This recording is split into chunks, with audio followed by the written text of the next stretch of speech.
Mas tem uma parada, mano, eu tava pensando essa semana nisso que você falou uma vez e eu fiquei refletindo que você fala de ensinar cinema na escola, porque hoje em dia as crianças estão muito envolvidas com telas e é importante ter essa educação.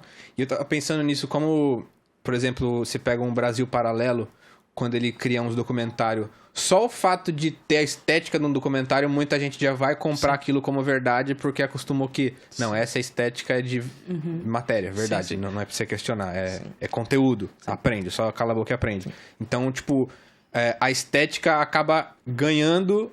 Mano, muitos TikTokers são assim, dá pra ver que o vídeo da pessoa foi bem porque a câmera é muito boa. Não por causa do conteúdo em si, mas porque a imagem tá com uma definição foda.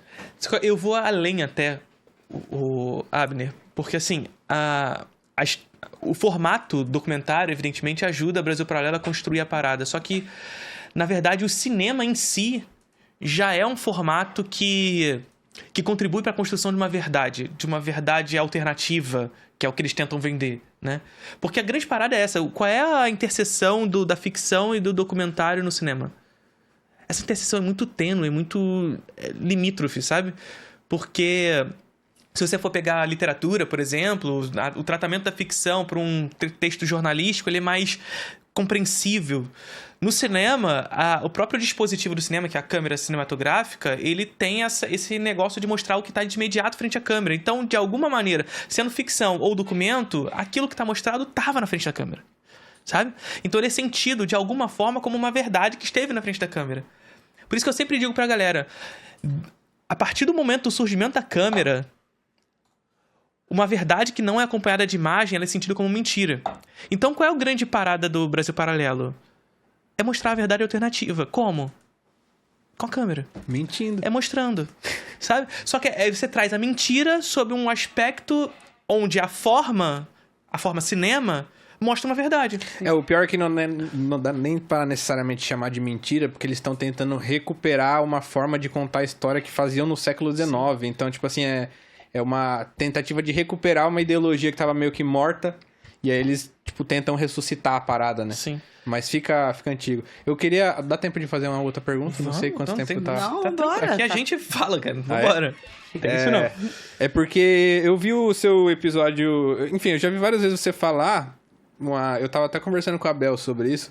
Dessa problemática dos filmes que retratam nazismo. Filmes que retratam Segunda Guerra. Eu acho interessante a sua crítica... Você quase zera praticamente. Nenhum filme sobre Segunda Guerra é bom praticamente. Todos não. Mas tipo, eu acho interessante o fato de você ter trazido essa discussão, porque, por exemplo, a primeira vez que eu ouvi falar do filme A Lista de Schindler foi no episódio do Seinfeld. Sim. Porque o Seinfeld tem um episódio que ele vai assistir o filme e, enfim, o filme pro Seinfeld é um puta filme. Sim. Ganhou Oscar de melhor filme, então é um filme respeitado até hoje. Sim. Ninguém vai parar pra falar um filme ruim, né? Sim. É um puta clássico. Mas você trouxe a ideia de que talvez seja meio problemático retratar o nazismo dessa forma. Sim. Porque fica parecendo só que o nazismo é mal. Sim. E aí você não consegue enxergar a cultura do fascismo se formando nos primórdios ali. Como é que você identifica antes dela se tornar uma fórmula acabada de uma sociedade fascista em si? Como é que você identifica os embriões nascendo ali? Sim. Eu achei isso interessante pra caralho que você trouxe. Porque a grande parada é essa. É isso que eu falei. A partir do surgimento da câmera, um evento que não é acompanhado de imagem, ele é sentido como verdade. Né? Repete. A partir do momento do surgimento da câmera, um fato que não é acompanhado de imagem, ele não é sentido como verdade. Aconteceu, mas cadê? Cadê a imagem? Se existe câmera, como não foi filmado, né? Se é um fato, ele precisa ser filmado. Sobretudo hoje, que todo mundo tem uma câmera, sabe? Qualquer evento minimamente estranho que acontece na rua tem 2 câmeras levantadas pra filmar. Se você contar pra alguém que aconteceu uma coisa e não existe imagem daquilo, é mentira, não é verdade, sabe? Então, só que qual é a grande questão do Holocausto? É que não há imagens em movimento do Holocausto. Eu não sabia disso, eu descobri quando você falou. Não existem.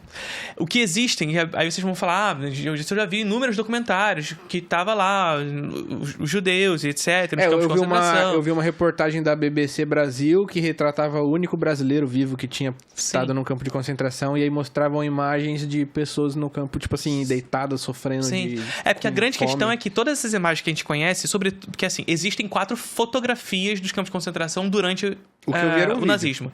Só que os vídeos e a maioria das fotografias também, eles são tirados e gravados depois que os aliados entram na Alemanha e descobrem, Então né? eles estavam filmando os campos pra desmontar. Sim, foi depois da entrada, do momento em que os aliados entram na Alemanha e vão filmar os campos de concentração. Então essas filmagens, elas são feitas pelos aliados e não durante o processo. Não durante o evento, sabe? Então, como eram os campos de concentração pelos nazistas, a gente não conhece os métodos e tudo mais, senão por documentos, E sabe? por que você acha problemática a forma como vários dos filmes retratam? Porque, por exemplo, eu fui assistir no cinema Jojo Rabbit, e aí o Jojo Rabbit, pra quem não sabe, é um menininho nazista, ele é criado como Hitler, como seu melhor amigo imaginário, Sim. e quando eu assisti no cinema eu fiquei, caralho, muito foda, porque ele pegou um assunto pesado e conseguiu transformar em uma coisa que você entende o lado da criança, mas sem necessariamente tirar a ideia de que o nazismo é ruim. Sim. Mas depois você falou que você acha ruim, e eu ainda não entendi exatamente qual é o seu ponto. Eu tenho muito mais problema com o Menino Pijama Listrado do que com... Outro que eu gostei pra caralho na infância. Porra, não tem como. aquilo né? não tem Eu como. gostei também. É porque mas depois- na infância era você, tipo assim, pensando, pô, o molequinho nazista descobriu como os nazistas fazem um bagulho horrível. Só que como é que ele descobriu, cara? Literalmente existia a juventude hitlerista. Essas crianças eles eram educadas desde 3 anos de idade a adorar Hitler.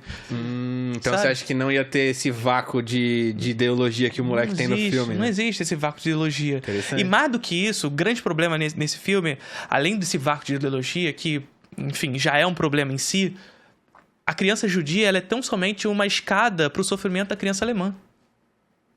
Sabe? Então, o filme que, na verdade, não tá falando sobre o sofrimento judeu. Tá falando sobre o sofrimento daquela criança alemã. Você sofre mais porque o molequinho alemão morre junto. Olha né? só, ele nem fazia parte daquilo, ele não acreditava, ele nem conhecia e ele morreu por conta da ideologia. Não, meu cara, sabe? Uma criança, não só aquela criança, mas uma porrada de um grupo étnico inteiro tava morrendo ali e você tá fazendo a gente sofrer pelo alemão. Mas aí você acha que existiria uma forma dos filmes retratarem o nazismo de uma maneira que você considera proporcional? Então, a grande discussão com relação a isso só surge a partir da Segunda Guerra Mundial, por quê?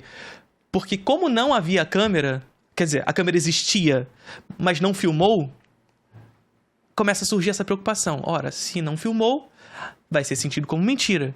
E tá cheio de negacionista de holocausto por aí, né? Então, caberia a quem filmar? Caberia a quem representar? O cinema, naquele contexto. Só que o cinema, ele traz aquilo sob uma ótica posteriori. Depois, ele vai representar, ele vai ficcionar, ele vai trazer aquilo enquanto ficção. E aí, qual era a grande discussão dessa galera no pós-Segunda Guerra Mundial? Como retratar isso sem que se espetacularize um evento como esse? Porque a gente não estava lá. A gente não viu, de fato, o que aconteceu. A gente não estava dentro do evento. Então, toda a representação... A toda a representação cabe uma consciência prévia. Essa que é a discussão. A discussão não é sobre como fazer, mas sobre como adquirir essa consciência prévia da própria linguagem do cinema. Que consciência da linguagem Porque é essa? se você fizer de uma forma qualquer, você vai, de alguma forma, banalizar o assunto Banalizar e fazer o assunto. parecer que é menos pesado do que realmente é. Não só menos pesado do que realmente é, como um evento deslocado da história. Ah, Hitler era só uma pessoa má que tava fazendo umas coisas meio doidas, maluca. Ele era mau. Você não entende uma continuidade do pensamento do Sim. Hitler de eugenia e pureza racial na galera que veio antes, Sim. e ele só era mais um ali, né? Não só porque ele fazia aquilo com os judeus, mas porque existe fascismo. Ele vira o super vilão do bom. Ele é só mal. O Terra está Sim. infinito porque tem um super vilão. Tem um Sim. super E vilão. não porque esse super vilão existe a todo momento. E ele é só um cara deslocado da história, um cara meio louco, mas não é. Você trouxe Se não fosse Hitler, seria outro. Essa que é a parada. Sim. Você trouxe o termo do fascismo, eu achei interessante. Eu tava falando com a Abel hoje isso, que...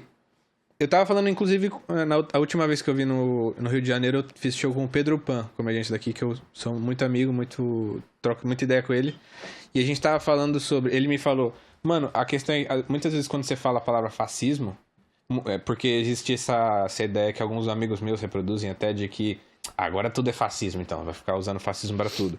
E eu tava falando com o Pedro Pan e ele falou, mano, é que muitas vezes, pra muita gente, quando você fala a palavra fascismo, ela já não sabe o que significa, então ela não sabe o que perdeu. imaginar. E aí, tipo assim, fascismo é igual a Hitler, campo de concentração, câmara de gás. Então, quando você aponta pra algo que está surgindo como cultura fascista, a pessoa fica... Sim. Você tá exagerando. Não chega naquele ponto porque ela tem a ideia do fascismo acabado europeu na sua pior forma que existiu, tá ligado? Sim.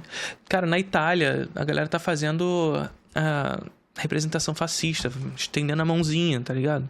Mas daí se você Na for... Itália. Se você for explicar pra alguém... O quê? Como tipo assim, mano, fascismo é quando começa a surgir... O quê? O fascismo, ele é o botão de emergência do capitalismo. O que significa isso? O fascismo nada mais é do que a classe dominante de um tempo, no caso a classe burguesa, vendo o mínimo dos seus privilégios sendo perdidos em determinado momento histórico, sobretudo os momentos de crise. E nesse momento de crise, vendo os seus privilégios sendo ameaçados, nem perdendo, ameaçados, eles tocam o botãozinho do fascismo. Por quê? Porque eles precisam manter os seus privilégios enquanto classe dominante. Percebe? Interessante. Eu tava falando com a Bel hoje, ela falou que, tipo assim, os pais dela foram comunistas. Por isso que a gente chama fascismo de extrema-direita, porque, na verdade, é a extremação dos processos capitalistas. Sim. Não é uma contracultura ou coisa desse tipo. E essa é uma característica do fascismo, inclusive. É vender a ideia de contracultura, vender a ideia de superação, vender a ideia de que nós somos antissistêmicos, contra o establishment, né? Isso, a galera de extrema-direita adora usar esse termo e tudo mais. Mas, na verdade, o que se torna é uma extremação dos processos capitalistas, uma extremação do domínio de classe.